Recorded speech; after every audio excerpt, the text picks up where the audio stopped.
നമ്മൾ എത്രയോ കല്യാണങ്ങൾ നമ്മൾ പങ്കെടുത്തിട്ടുണ്ട്. പക്ഷേ ഇത്തരത്തിലുള്ള കല്യാണങ്ങൾ വരുമ്പോഴാണ് നമ്മുടെ ഹൃദയം നിറയുന്നതും.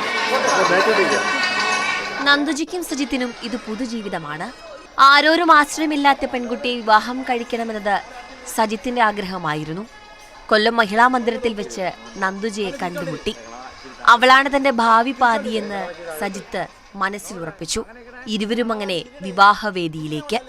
പിതാവിന്റെ ഉത്തരവാദിത്തങ്ങളുമായി കൊല്ലം MLA മുകേഷുമുണ്ട്. പെൺകുട്ടിയെ കൈപിടിച്ചു കൊടുത്തതും മറ്റു ചടങ്ങുകൾക്കുമെല്ലാം മുകേഷ് മുന്നിൽ നിന്നു.